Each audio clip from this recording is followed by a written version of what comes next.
Hey guys, do you ever get tired of using the same few chords in your improvisations? Want your improvisations to sound more interesting? Today, we'll be running through the flat 7 chord, what it is, how it sounds, and how to put it into practice and make your improvisations sound cooler instantly. For those of y'all who are also currently learning to recognize chords by ear, do stay around, as learning to improvise using a certain chord does help out quite a bit with familiarizing yourself with the chord and being able to recognize it by ear. Without further ado, let's dive right into it. In a major key, the flat 7 chord is the major chord of the flat 7 note. For instance, in the key of C major, the 7th note is a B, and the flat 7 note is a B flat, and the flat 7 chord is a B flat major. Using another context, say G major, the 7th note of the G major is a F sharp, the flat 7th note of G major is an F, and thus the flat 7 chord of the G major key is an F major chord. For simplicity's sake, the rest of the video will be in the key of C major, and the flat 7 chord will be a B flat major. Let's first take a look at how the flat 7 chord sounds using a couple of examples, and do listen up for how it sounds. Here's a short section from Sweet Child of Mine by Guns N' Roses.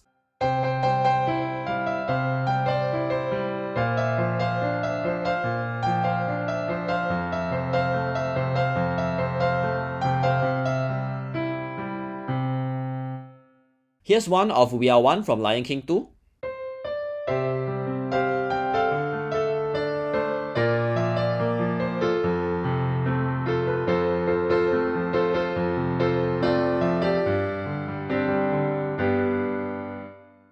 And here's another one from You'll Be In My Heart by Phil Collins.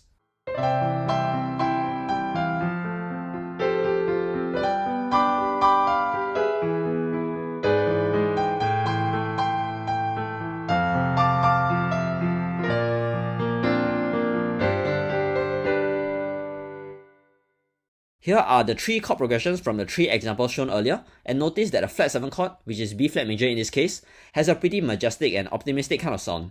Let's run through how we can actually add the flat 7 chord to our improvisation. The first step here would be to choose a chord progression that contains our flat 7 chord, which is B flat major in this case. We can use any one of the progressions from the 3 examples just now, or we can do a quick Google search for more. Don't worry, as I've included more common chord progressions containing B flat major in the description down below. For simplicity's sake, I recommend starting out with the C, B flat, F, C progression used in Sweet Child of Mine. Do feel free to use whichever progression you like the most, but for this video, we'll just use the C, B flat, F, C progression. The second step here will be to choose an accompaniment pattern to play this progression in your left hand.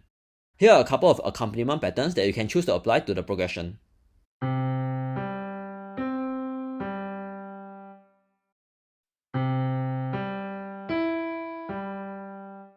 You can choose to use any of these accompaniment patterns, but you can also choose to play basic chords to keep it simple.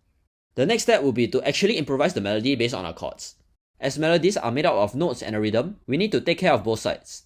For this video, I'll be using this rhythm, but feel free to use whatever rhythm you like. As for the notes part of the melody, we need to be mindful of what notes work for which chord and so on. Once again, to recap, for notes that land on the start of each chord, also known as target notes, any note inside the chord will work. For instance, if my current chord is a C major chord, C, E, and G will all work as the target note. As for the other notes in the key which are not in the chord, some can work, but some might sound weird and funny. For notes that do not land at the start of each chord, also known as passing notes, the choice of notes tend to be more flexible. Any note in your key can generally work, but some might still sound a little bit funny. Knowing which notes work comes with a lot of experimentation. Think of it as learning how to walk as a child. When we learn how to walk, we don't study every exact movement and direction of our leg muscles. Instead, we learn through imitation and experimentation. We copy how our parents or guardians walk, and we just give it a go. Of course, we fall again and again at the start, but learn what works and what doesn't, and get better over time to the point where it becomes second nature to us. This is also the case for improvisation. The most efficient way to learn is to learn by doing rather than just studying whatever theory behind it, and hoping that it enables us to magically be able to improvise well. Do continue to explore and improvise consistently, and I promise that you'll slowly but surely and systematically internalize which notes tend to work and which don't. For the sake of this video, these are my selected rhythms and target notes for each chord, and this is how our improvisation might sound.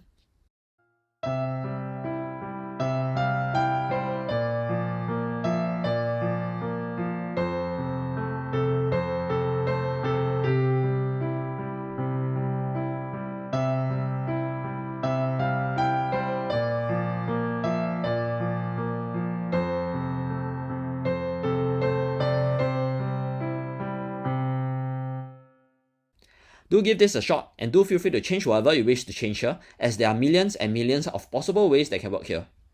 Of course, once you're kind of comfortable with knowing which notes tend to work for each chord and whatnot, Do give other chord progressions that contain the flat 7 chord a go. For your reference, here are a couple of simple improvisations using different chord progressions that contain the flat 7 chord.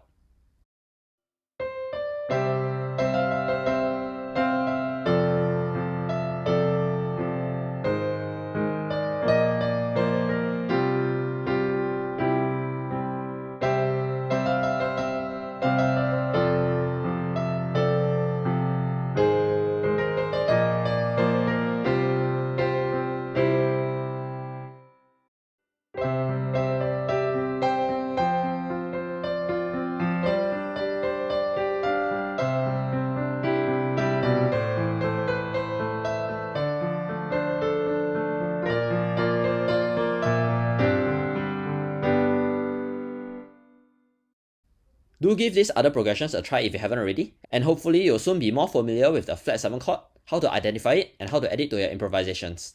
Of course, our improvisation journey doesn't stop at being able to improvise a melody over a given chord progression. There are many more techniques that we can apply to our improvisations, such as harmony, passing notes, and whatnot, but we will cover them in future videos. To summarize, the flat 7 chord, which is the B flat major chord in the key of C major, can be thought of another tool you can use in your improvisations. Continue practicing how to improvise a melody over the flat 7 chord, and also how to use the flat 7 chord in a chord progression. Remember to remain consistent, and keep in mind that this journey is a marathon rather than a sprint, and I promise that you'll see huge improvements in both your ability to improvise as well as your ability to play songs by ear. With that, thanks for watching, and I hope this video has added some value to your improvisation journey.